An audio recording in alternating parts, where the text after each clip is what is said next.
이제 우리 함께 기도하겠습니다. 우리 김민지 권사님께서 기도해 주시겠습니다.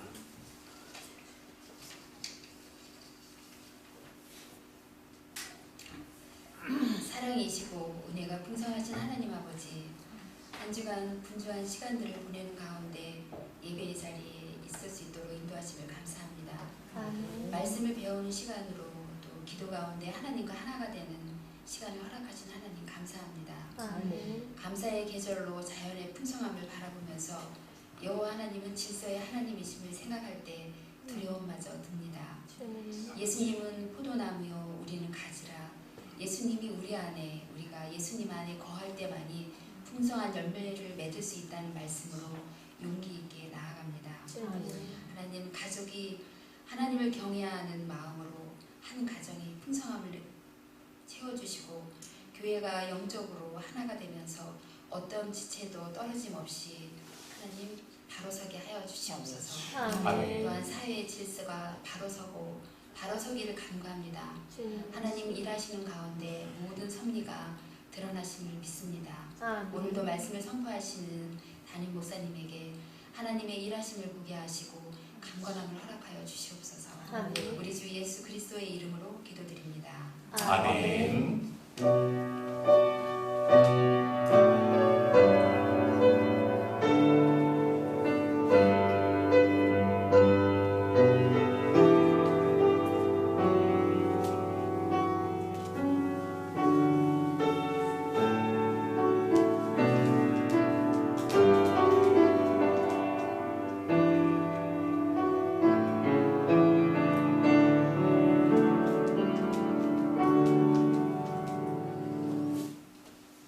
하나님께서 우리에게 주시는 말씀 고린도후서 3장 1절로 3절 말씀입니다. 고린도후서 3장 1절에서 3절 말씀 함께 받들어 공독합시다. 시작.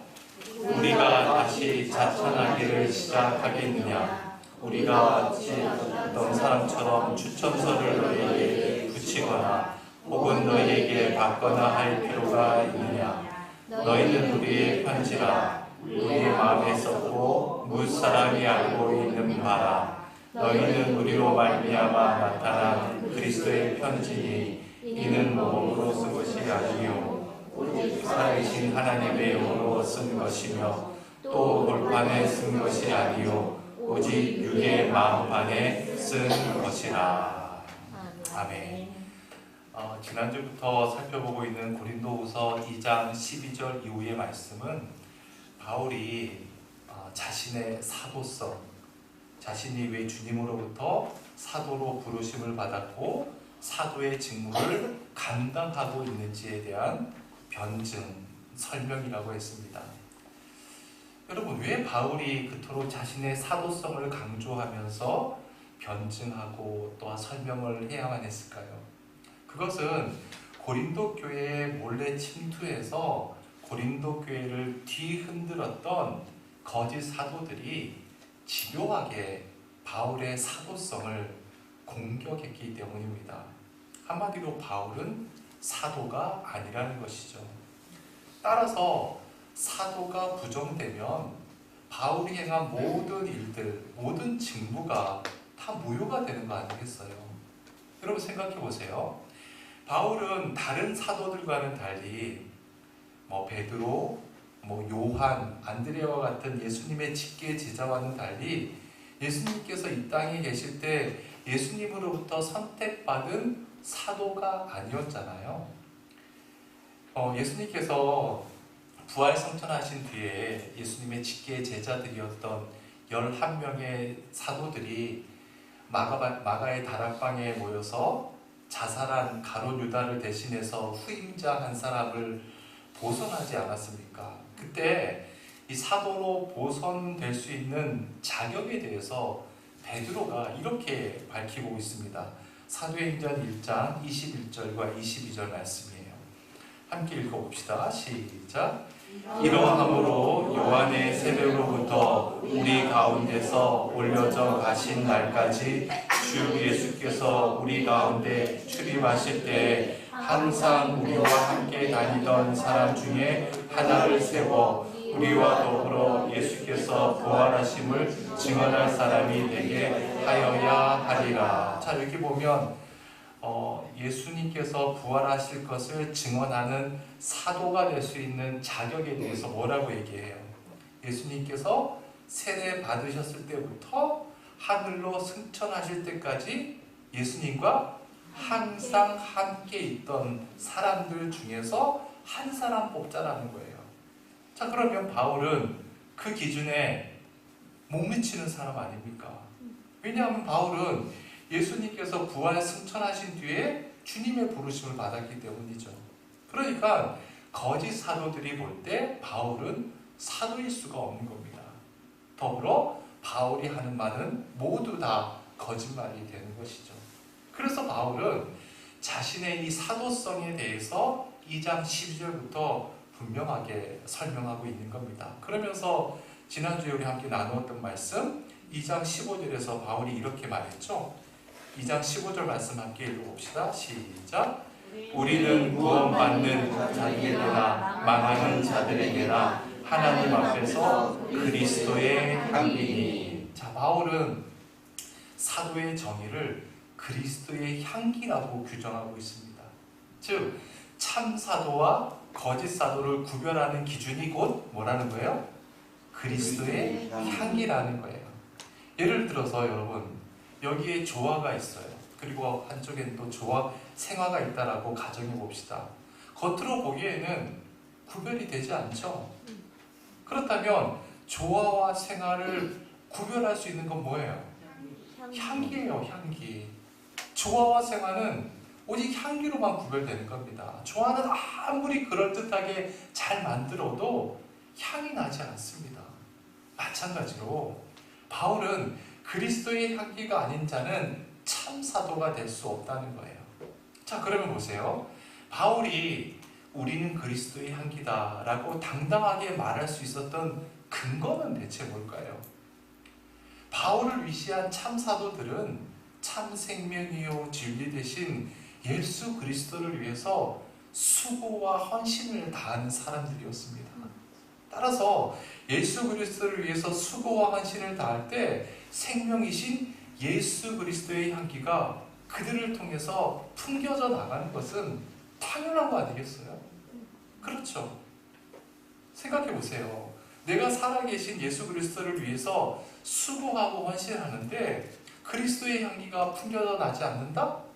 그러면 그리스도는 부활하지 못한 분 아닙니까? 그리스도는 영원히 죽으신 분이에요.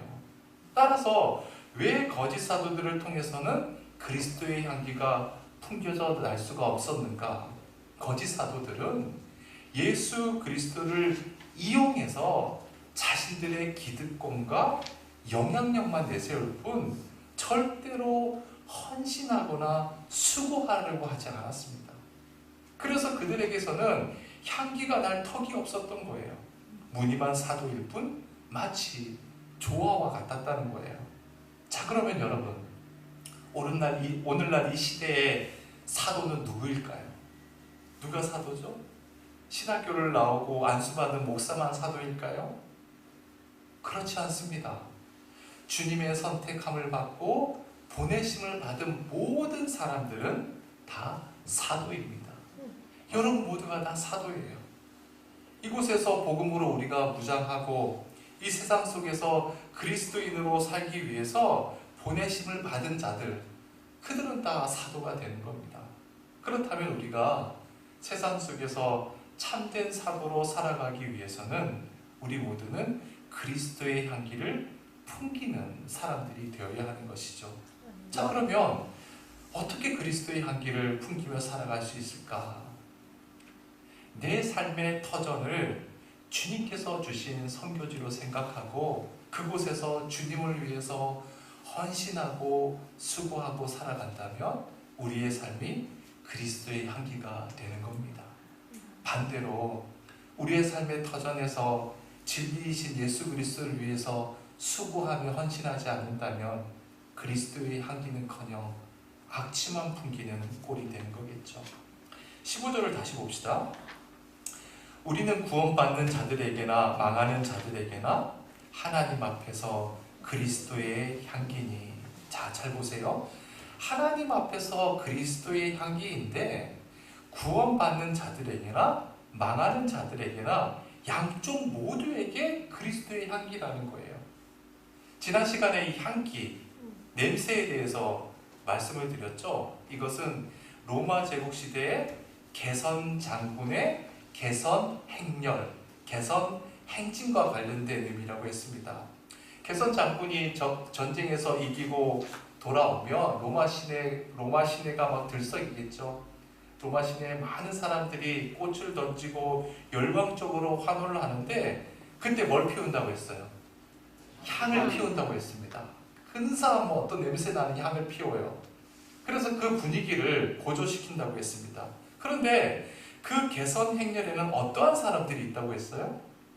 개선 장군과 승리한 군인들의 행렬이 있고 그 뒤에는 또 전쟁에 패한 패전병들의 행렬이 같이 이어진다고 했죠.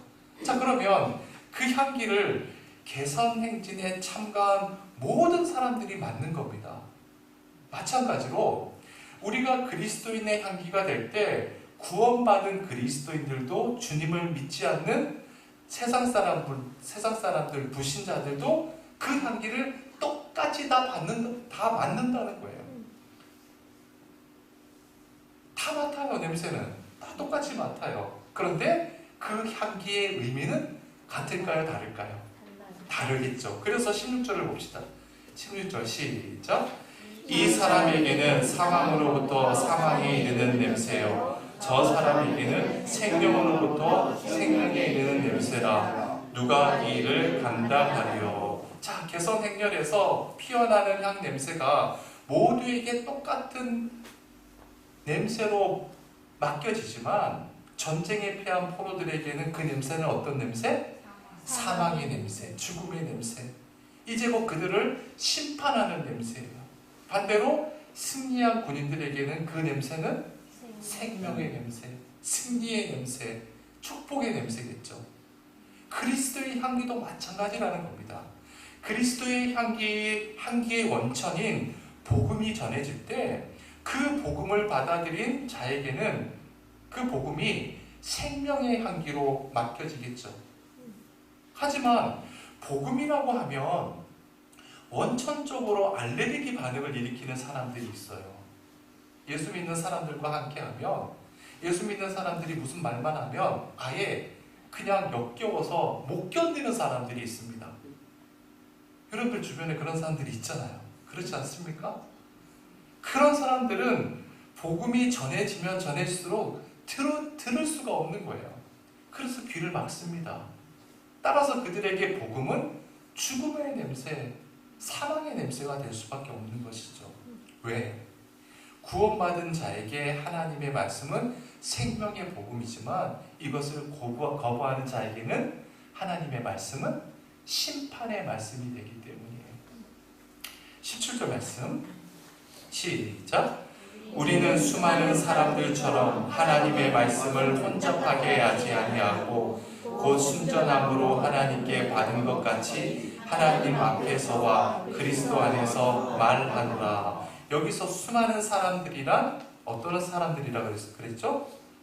바울을 공격하던 거짓 사도들, 거짓 교사들을 의미한다고 했죠.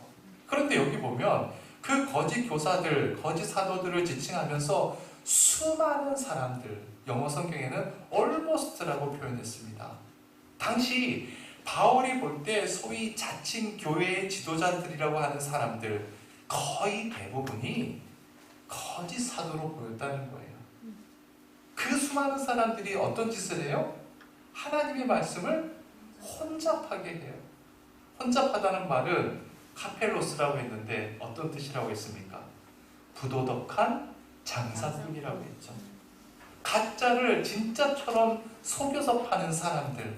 그러니까 그런 부도덕한 장사꾼들은 그 물건을 사는 사람이 어떻게 될지 전혀 관심이 없고 내가 요구하는 목적만 성취하면 되는 거예요. 바울이 볼 때 당시 많은 교회 지도자들이란 사람들이 형편없는 복음의 장사꾼처럼 보였다는 겁니다. 그들은 복음 속에 섞어서는 안 될 거짓된 세상의 것을 혼잡시켰어요. 혼합시켰어요. 그리고 그 혼합된 복음이 증거될 때 그 사람에게 얼마나 위해가 가해질지 전혀 개의치 않아요. 그 복음의 이름으로 내가 요구하고자 하는 욕구만 성취하면 되기 때문이죠. 따라서 그들에게 있어서 복음은 목적이 아니라 수단에 불과했던 겁니다. 여러분, 저와 여러분도 똑같은 인간 아닙니까? 저도 죄인입니다. 하루하루 하나님의 은혜로 사는 사람 아닙니까? 근데 어느 날 제가 좀 실족하고 넘어지고 잘못해서 제가 복음에다가 혼합된 무언가를 섞어 넣었다고 하십시다. 제가 복음의 장사꾼으로 전락해버리고 말았어요. 그러면 여러분들은 어떻게 분별하실래요? 어떻게 저를 권면하시고 저를 가로막고 질책하겠습니까? 17절 마지막을 한번 다시 봅시다. 곧 어떻게 함으로? 순전함으로 하나님께 받은 것 같이 하나님 앞에서와 그리스도 안에서 말하노라. 여러분, 여기서 대비되는 17절에 대비되는 단어가 있는 여러분 성경책에 한번 공표를 쳐보세요. 하나는 혼잡하게에다 공표를 쳐보시고 그 반대말이 뭘까요? 순전함으로. 거기다 공표를 쳐보세요. 혼잡하기와 순전함으로를 공표해서 한번 연기해 봅시다. 자, 보세요. 복음의 장사꾼들은 자기의 욕망을 위해서 하나님의 말씀을 혼합시켜요. 왜곡시켜요. 하지만 바울은 오직 순전함으로 하나님의 말씀을 지킨다는 겁니다. 그래서 17절 말씀을 표준세번역으로 지난주에 봤는데 제가 다시 적어놨죠? 표준세번역으로 17절 말씀 읽어봅시다. 시작! 우리는 하나님이 보내신 사람답게 진실한 마음으로 하나님이 보시는 앞에서 그리스도 안에서 말합니다. 우리는 하나님이 보시는 앞에서 하나님이 지금 보시는데 진실한 마음으로, 순전한 마음으로 그리스도 안에서 말을 한다는 거예요. 여러분 생각해 보세요. 하나님께서 우리를 지켜보고 계시는데 어떻게 순전하게 말씀을 지키지 않을 수 있겠습니까? 순전할 수밖에 없는 거죠. 진실한 말만 내뱉을 수밖에 없는 거죠. 따라서 바울은 하나님 앞에서 순전함으로 그 말씀을 지키고자 하는 중심이 없이는 그리스도의 향기가 될 수 없다고 말하고 있습니다. 자, 바울은 그 연장선상에서 본문 3장 1절에서 이렇게 말합니다. 자, 본문 봅시다. 3장 1절 말씀이에요. 1절 함께 읽어봅시다. 시작! 우리가 다시 자천하기를 시작하겠느냐? 우리가 어찌 어떤 사람처럼 추천서를 너희에게 붙이거나 혹은 너희에게 받거나 할 필요가 있느냐? 자, 이 말씀은 일전에 우리 한번 살펴보았었는데 2000년 당시에 복음을 전하는 전도자들은요, 소위 자천서, 추천서를 들고 다녔다고 합니다. 추천서는 말 그대로 누군가가 그 전도자를 추천해 주는 거죠. 가령 예수님의 직계 제자였던 12사도가 직접 추천한 추천서가 있다면 그 추천서가 얼마나 공신력이 있고 위력 있게 있었겠어요. 예를 들어서 베드로 사도가 이 사람은 틀림없는 교회 지도자입니다 라고 추천서를 써줬다고 생각해 보세요. 그러면 사람들은 저 사람 예수님의 직계 제자인 베드로가 추천해 준 사람이라면 틀림없는 사람이야 라고 생각하겠죠. 그런데 추천서가 없다면 상대방을 설득하기 위해서 뭐를 써야 돼요? 자천서를 써야 되는 겁니다. 즉 본인 스스로 자신이 누구인지, 어떻게 복음 전도자가 되었는지, 이를테면 자신의 신앙의 이력서를 직접 들고 써서 다니는 거예요. 나는 이러이러한 사람입니다. 나는 이렇게 복음을 영접했고 어디서 신앙훈련을 했고 그래서 어디서 또한 사역을 했습니다. 그래서 나는 교회 지도자가 되기에 충분한 역량을 갖추었습니다 라고 자천서를 쓰고 다니는 겁니다. 자, 그러면 생각해 보세요. 지금 고린도 교회에 침투해 들어온 거짓 사도들 가운데 그럴듯한 자천서와 추천서를 들고 온 사람들이 있을 거 아니에요. 그런데 그들이 보기에 이 고린도 교회를 개척했다고 하는 바울은 타인이 써준 추천서도 없고 자신이 직접 쓴 자천서도 없는 거예요. 그래서 그들이 이렇게 이야기하는 겁니다. 이거 봐, 바울 저 사람은 추천서도 없고 자천서도 없는데 어떻게 무슨 자격으로 사도일 수가 있어? 라고 하면서 바울의 사도성을 심각하게 훼손을 시켰던 겁니다. 지금 그 이야기를 하고 있는 것이죠. 그리고 1절 하반절에 보면 이렇게 이야기해요. 너희에게 붙이거나 추천서를 너희에게 붙이거나 혹은 너희에게 받거나 할 필요가 있느냐. 이 말은 무슨 말일까요? 교인들의 추천서를 의미하는 거예요. 이런 거죠. 당시에 복음 전도자들이 한 교회에 가서 일정 기간 동안 그 교회에서 봉사를 했다고 칩시다. 그리고 그 교회를 떠나면서 자기가 봉사한 곳에서 교인들로부터 추천서를 받는 거예요. 이분은 우리 교회에 오셔서 1년 동안 봉사하셨는데 인품도 훌륭하시고 또한 성품도 고상하시고 믿음도 깊으시고 지도력도 참 출중하셨습니다. 이렇게 써주는 겁니다. 그러면 그걸 들고 그 다음 임지로 가서 교인 추천서를 보여주면서 내가 지난번 교회에서 이러한 일을 했으니까 나 좀 잘 받아주십시오. 그러니까 이러한 추천서는 요즘 말로 이야기하면 일종의 뭐가 되겠어요? 뭐 고가표 같은 게 되겠죠. 혹은 뭐 평가서가 되는 겁니다. 그런데 바울이 지금 뭐라고 이야기하는 겁니까? 내가 고린도 교회에 있으면서 굳이 너희들에게 그것을 받거나 붙일 필요가 있었겠느냐? 여러분, 고린도 교회가 어떤 교회입니까? 바울이 1년 6개월 동안 머물면서 극성스러운 유대 교인들로부터 온갖 핍박을 당하면서도 자기 손으로 장막을 지어가면서 그것을 또한 시장에 팔고 자비량으로 생계를 유지해가면서 생명을 걸고 세운 교회가 고린도 교회 아닙니까? 그런데 지금 엉뚱한 사람들이 고린도 교회 안에 들어와서 바울에게 자천서가 있냐? 추천서가 있냐? 너희들에게 평가서 추천서를 받았냐? 그러면서 지금 시비를 걸고 있는 겁니다. 그래서 바울의 답변이 뭐예요? 한마디로 그런 거 다 필요 없는 거 아니겠느냐? 그게 뭐가 소용이 있냐는 거예요. 자, 그런데 여러분 여기서 우리가 오해하면 안 될 게 있어요.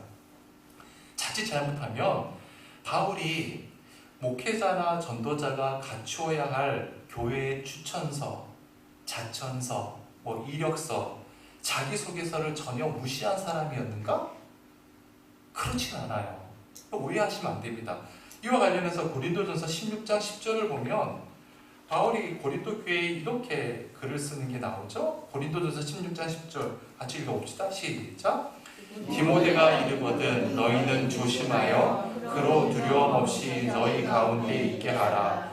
그도 나와 같이 주의 일을 힘쓰는 자임이라. 자, 바울이 고린도 교회에 고린도전서 편지를 보낸 이후에 디모데를 따로 고린도에 파송하잖아요. 그런데 파송하면서 고린도전서에 지금 디모데를 뭐 하는 거예요, 지금? 추천하는 그런 글을 쓴 거예요. 디모데가 오면 그가 두려움 없이 편안하게 있을 수 있도록 좀 잘 받아줘라.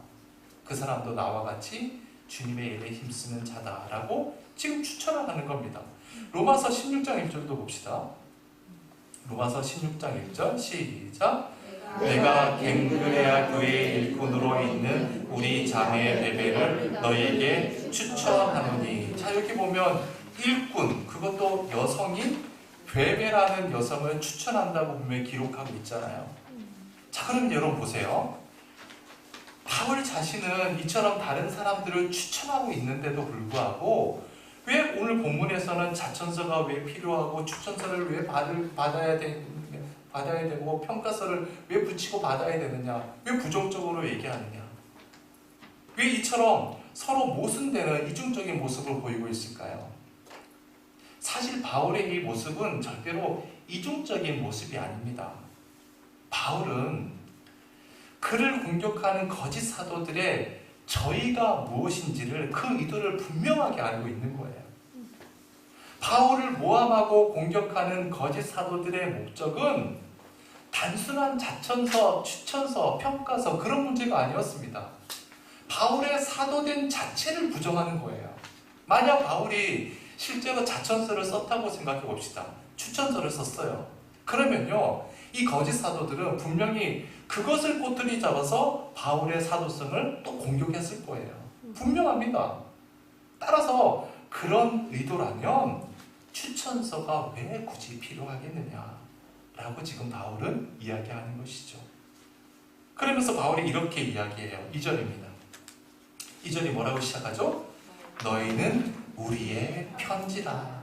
바로 너희가 우리의 편지이기 때문이다. 다른 말로 표현하면 너희가 바로 우리를 위한 뭐다? 추천서다. 추천서다라는 거죠. 그리스도 안에서 복음을 받아들인 고린도 교회 교인들, 바로 너희들이 우리를 위한 추천서라는 겁니다. 계속 봅시다. 너희는 우리의 편지라. 그 다음 뭐라고 해요? 우리 마음에 썼고. 여러분, 거짓 사도들이 이야기하는 추천서는 어디에 써요? 다 어디에 써요? 종이에 썼겠죠. 지금처럼 좋은 종이는 아니지만 그때 당시에도 종이가 있었을 겁니다. 종이에다 썼을 거예요. 근데 여러분, 종이로 쓰는 추천서는 얼마든지 과장할 수 있잖아요. 위조할 수 있어요. 또한 종이에 쓴 추천서는 언젠가는 색이 바라고 효력을 상실해요.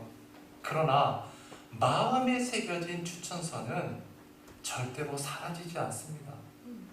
여기서 마음이라고 하는 말이 헬라 말로 카르디아인데 이 말이 참 기가 막힌 말이에요. 이 말의 뜻이 심장이라는 뜻입니다. 생명을 뜻해요. 카르디아가 뭐라고요? 심장, 생명이에요. 그렇다면 여기서 말하는 우리의 마음에 썼고라는 말은 뭐예요? 추천서라고 하는 종이 몇 장 들고 왔다 갔다 한다고 해서 참된 사도가 되는 것이 아니라 자기 심장을 걸고 자기 생명을 걸고 자기 목숨을 걸고 추천서를 쓸 수 있는 자가 참된 사도라는 것이죠. 여러분, 사람들은 대부분 이력서를, 자기소개서를 종이에다가 펜으로 이제 쓴다고 생각할 수 있죠. 그런데 바울은 자기 생명을 걸고 고린도 교회에 가서 주님께서 주신 말씀에 순종하면서 삶으로 목회를 하지 않았습니까? 그것이야말로 확실한 추천서가 아니겠느냐라고 지금 이야기하는 것이죠. 2절 하반절을 봅시다. 무사람이 알고 읽는 바라. 여러분, 종이로 되어 있는 추천서를 가령 제가 한 100장을 가지고 있다고 생각해 봅시다. 그러면 그 추천서를 필요한 사람 외에 누가 그 추천서를 읽어보겠어요? 아무도 안 읽죠. 그러면 그 추천서는 저기 서랍이나 어디 캐비넷 속에 그냥 묵혀있지 않겠습니까? 그런데 바울이 여기서 뭐라고 얘기해요? 무사람이 알고 읽는 바라. 모든 사람이 알고 읽는다는 거예요. 이게 무슨 말일까요? 자, 저를 보세요. 이 고린도라는 도시는 환락의 도시 아닙니까? 타락의 도시, 우상의 도시 고린도에 고린도 사람들과는 달리 다른 가치관을 가진 고린도 교회가 지금 세워졌어요. 그들이 세상의 가치를 뒤로하고 예수 그리스도의 생명을 목적으로 고린도 교회라는 이름으로 모여서 함께 교제를 나눕니다. 예배도 드려요. 친교도 나눕니다. 그러면 세상 사람들이 그 고린도 교회를 주목해서 바라보겠죠.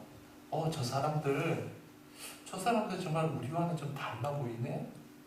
그 중에는 고린도 교회 교인들을 향해 별나다라고 비난하는 사람도 있을 수 있겠지만 존경하는 사람들이 훨씬 더 많을 수 있겠죠. 어찌됐든 세상 모든 사람들이 직접 보는 추천서가 된다는 거예요. 3절 말씀 봅시다. 3절 너희는 우리로 말미암아 나타난 그리스도의 편지니. 자, 2절에서는 너희는 우리의 편지라고 말했는데 3절에 가서는 한 단계 더 업그레이드해서 말하고 있습니다.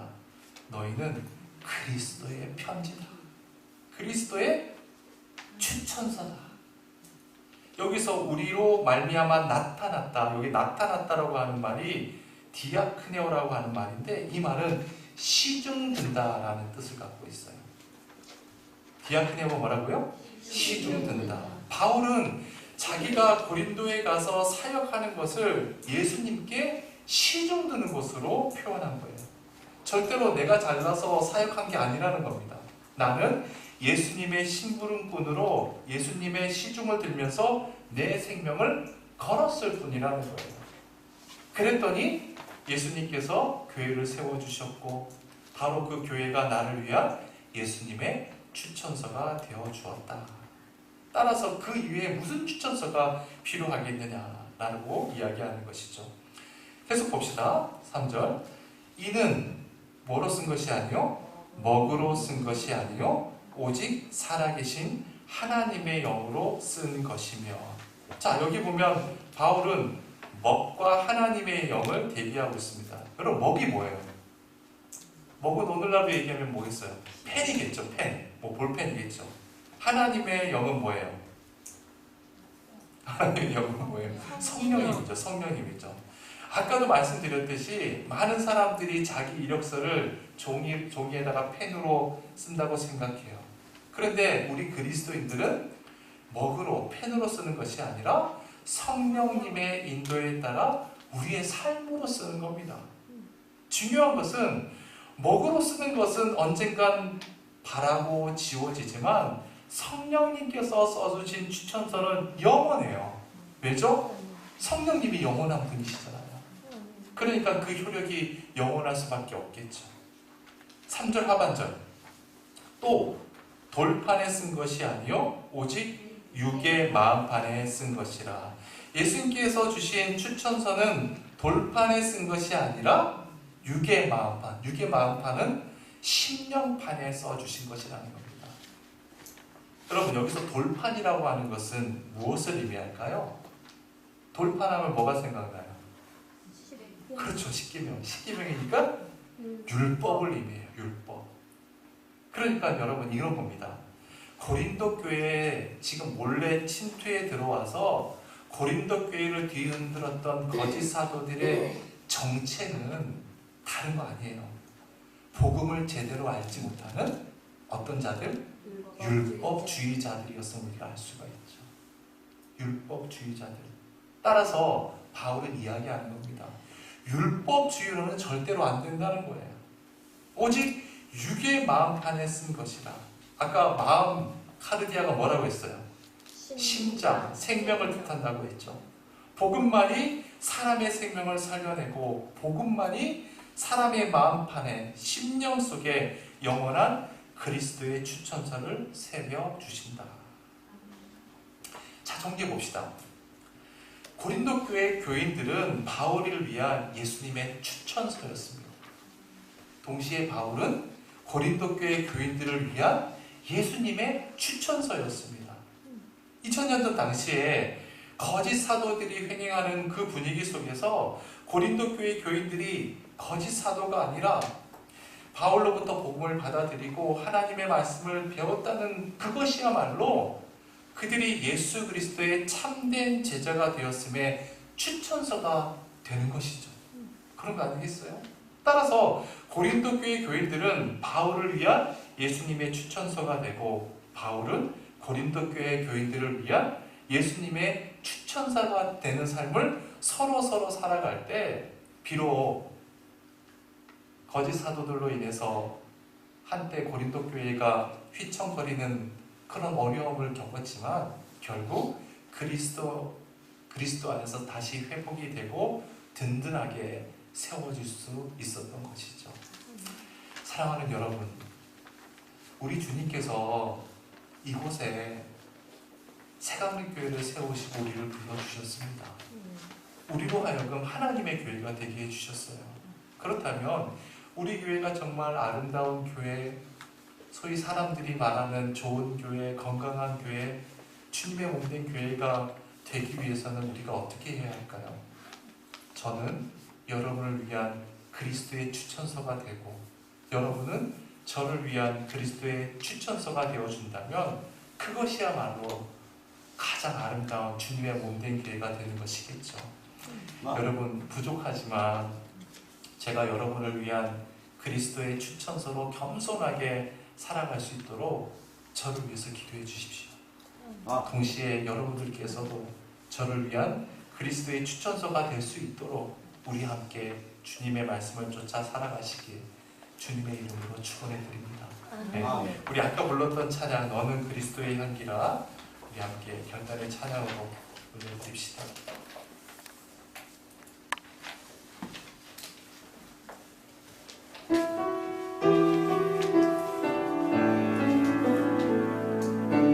너는 그리스도의 향기라 너는 그리스도의 향기라 너는 그리스도의 편지라 하나님 앞에서 그리스도의 향기 너를 통해 생명이 흘러가리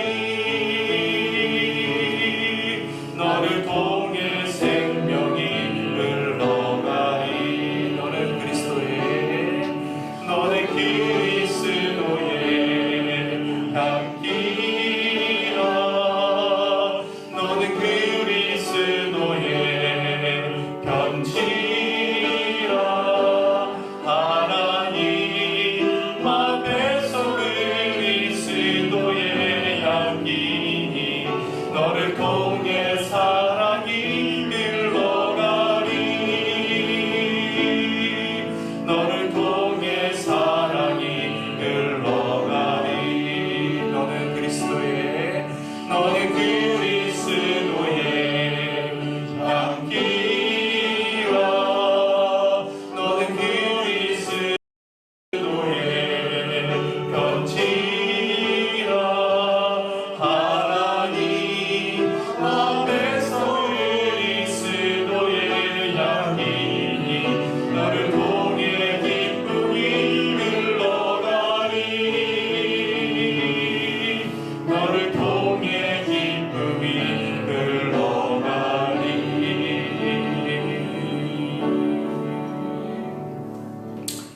사랑의 하나님 바울은 세상의 종이와 먹으로 이루어진 추천서나 자천서를 갖고 있지 않았습니다. 그에게 있어서는 고린도 교회 그리고 교인들이 바로 추천서였고 그 자체가 자신을 위한 예수님의 추천서였습니다. 또 바울은 고린도 교회 교인들을 위한 예수님의 추천서였습니다. 이처럼 서로가 서로에게 예수님의 추천서가 될 때 환락과 타락의 도시였던 고린도에 복음의 빛이 비출 수 있었고 그 타락의 도시 속에서 복음의 진수인 로마서도 쓰여질 수 있었습니다. 주님, 부족한 저희들을 불러주시고 새강릉교회를 이렇게 이루게 해 주셔서 정말 감사합니다.